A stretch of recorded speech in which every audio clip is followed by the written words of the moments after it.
Hello dear students, good morning all of you. Welcome to Chate coaching classes. आपण तुमचा इयत्ता 9वीचा वास्तव संख्या हा धडा शिकत आहे. वास्तव संख्यांमध्ये आपण विविध संख्या पाहिल्या होत्या. नैसर्गिक संख्या, पूर्णांक संख्या, परिमेय संख्या व अपरिमेय संख्या. परिमेय संख्या संख्यापट्टीवर कशा दाखवायच्या हे देखील आपण आधीच्या वर्गांमध्ये शिकलो आहोत. इयत्ता 8वीमध्ये परिमेय व अपरिमेय संख्या हा धडा तुम्ही शिकला आहात. आपण सराव संच 1.2 सोडवत होतो. त्यातील पहिला व तिसरा प्रश्न मी तुम्हाला सोडवून दिला आहे. आय थिंक 2.1 पहा, त्यातील पहिला व तिसरा प्रश्न मी तुम्हाला या मागील व्हिडिओ लेक्चरमध्ये सोडवून दिला आहे. दुसरा प्रश्न आपला सोडवायचा राहिला होता. आपण तो प्रश्न आज पूर्ण करूया इथे आणि त्यानंतर तुमच्या थेरॉटिकल भागाकडे वळूया. पहा, लक्ष द्या, प्रश्न काय आहे ते मी सांगते आहे.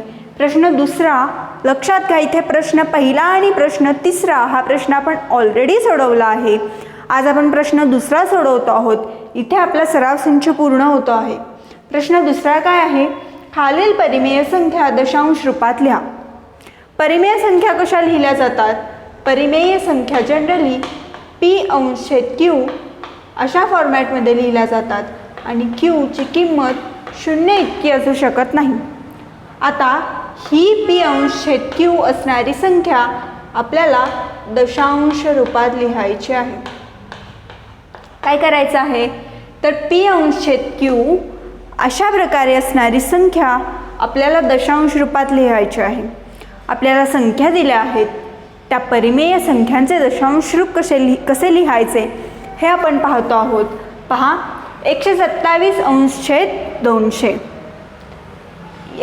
यासाठी हे जर आपल्याला दशांश रूपात लिहायचे आहे तर आपल्याला काय करायला लागेल? पहा, आपण याला 5 ने गुणूया. 127 आणि म्हणजे अंश आणि छेद या दोन्हीला 5 ने गुणूया. 127 गुणिले 5 आणि 200 गुणिले 5. 127 गुणिले 5 उत्तर येईल 335 आणि 200 गुणिले 5 येईल उत्तर 1000. पहा, 1000 335 भागिले 1000. 3 शून्य आहेत म्हणून आपण उजवीकडून 3 घरे येऊया. 1 2 3 0 पॉईंट देऊया आणि 0.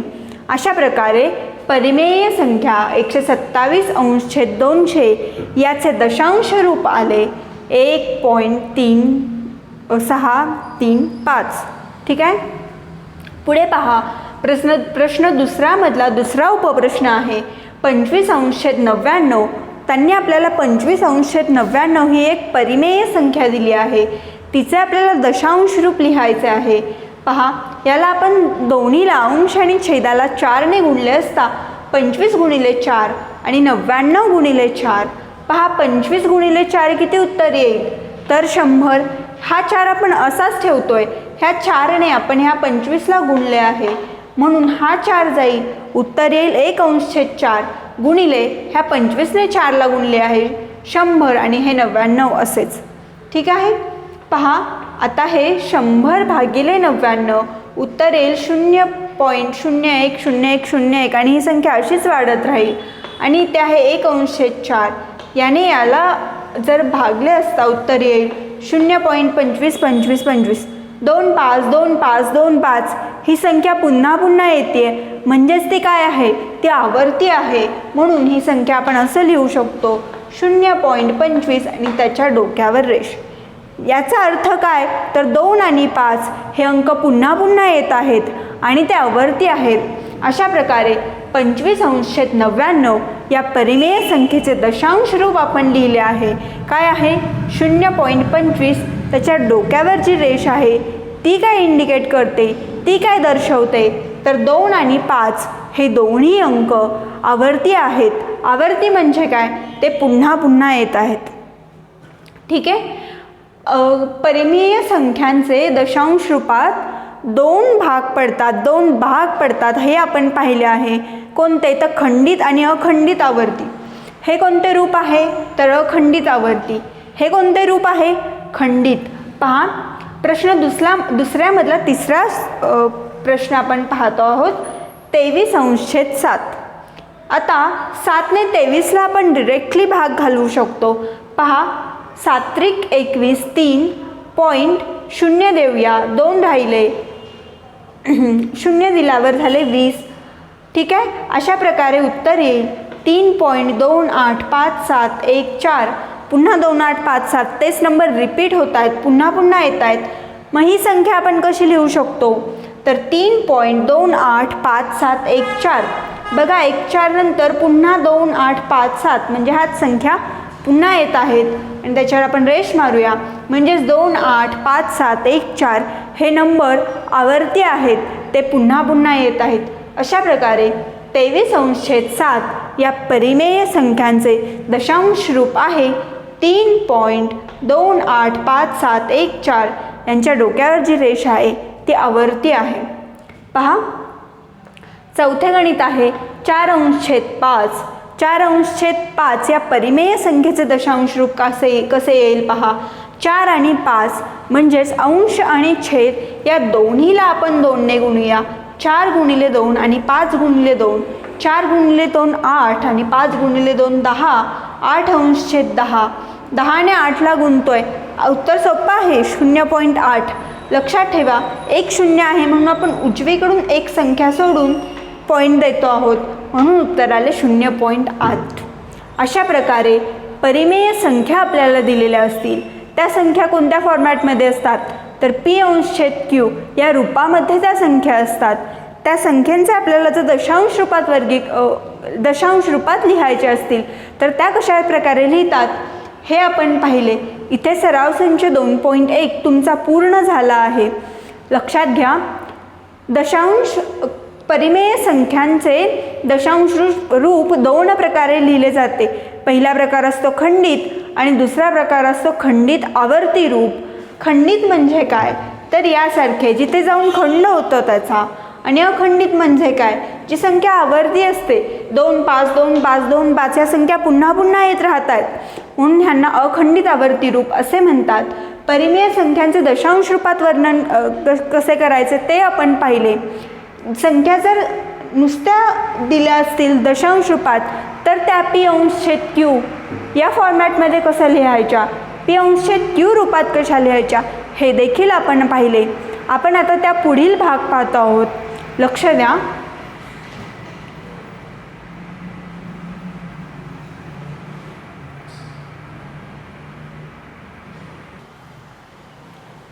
पहा परिमेय आणि वास्तव संख्या यांच्यातील रिलेशन आपण पाहतो आहोत. आपण एक संख्या रेषा काढूया. या संख्या रेषेवर इथे 0 दाखवूयात. 1 एककानंतर 1 आणि इकडे 1 एककानंतर -1 ही संख्या आपण दाखवूया. पहा याला आपण 0 असे नाव देऊया, याला A, याला P असे नाव देऊया. इथे आपण R घेऊन आपण वर्गमुळात 2 आणि वर्गमुळात 3 ही संख्या दाखवली. याला आपण Q आणि R या बिंदूंना अशी नावे देऊया. तसंच सेम डाव्या बाजूला वर्गमुळात 2 आणि वर्गमुळात 3 अशा संख्या आपण दाखवू शकतो. याला आपण B आणि C नावे देऊया. पहा इथे O आणि P यांच्यामधील असणारे अंतर किती आहे, तर 1 एकक. आणि O आणि A यांच्यातील असणारे अंतर किती आहे, तर 1 एकक. पहा इथे आपण Q हा बिंदू दाखवला जो की डाव्या बाजूला वर्गमुळात 2 आहे, जो आपण B या बिंदूने दाखवतोय.